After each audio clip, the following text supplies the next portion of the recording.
बस एक काम नहीं आता हम लोगों को, जीभ चलाना, मुंह चलाना, बोलना। हम लोगों ने जिस दिन बोलना शुरू कर दिया, सच बोलना शुरू कर दिया, ये मनुवादी भाग जाएंगे, उनका झूठ का पोल खुल जाएगा।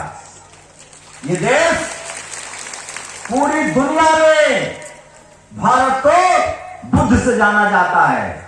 हम कौन हैं? बुद्ध की धरती से आए हैं, लेकिन भारत में ही उनको गायब किया जा रहा है मनुवादियों के द्वारा।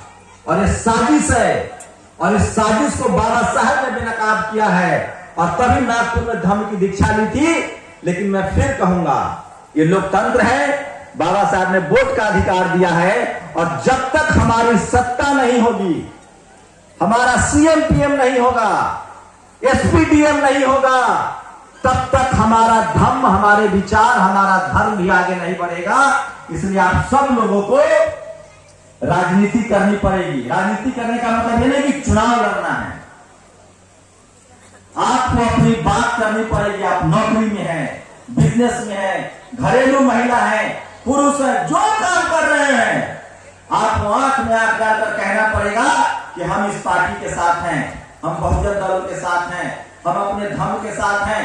और बोलिए, क्योंकि बोलने का अधिकार भी बाबा साहब का संविधान देता है। और सोचिए, कल्पना कीजिए कि अगर बाबा साहब भी डर गए होते और उनको तो मौका था, लंदन अमेरिका बस गए होते, तो यकीन मानिए हम जिंदा तो होते, लेकिन हमारे शरीर पर कपड़ा नहीं होता। हम जिंदा होते, लेकिन हमारा सम्मान नहीं होता। हम जिंदा तो होते, लेकिन लाश से भी बदतर होता। सोचिए, आज बाबा साहब का संविधान है, उसके बाद भी खैरलानगी हो जाता है। आज बाबा साहब का संविधान है, उसके बाद भी एफआईआर दर्ज नहीं होता है। आज बाबा साहब का संविधान है, उसके बाद दलित पिछड़े राष्ट्रपति के साथ भेदभाव होता है।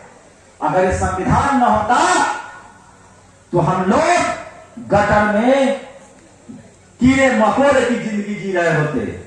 इसलिए अंतिम क्षण तक अपनी जान की कुर्बानी देकर अपना घर परिवार सब कुछ देना पड़े तो देना पड़ेगा, और इस संविधान को बचाना पड़ेगा। अगर हम संविधान नहीं बचा पाए तो हम कोई नहीं बच पाएंगे। और इस संविधान में वो ताकत है कि अगर हम सबने मिलकर इस संविधान को बचाया तो इस संविधान भी हमको बचाएगा, इसकी गारंटी है।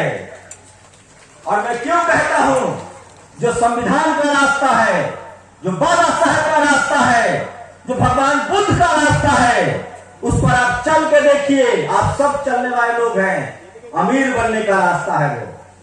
मैं मजदूर का घर में पैदा हुआ, अगर संविधान न होता, बुद्ध के विचार न होते, तो मैं आज आपके सामने खड़ा न होता, कहीं मजदूरी कर रहा होता।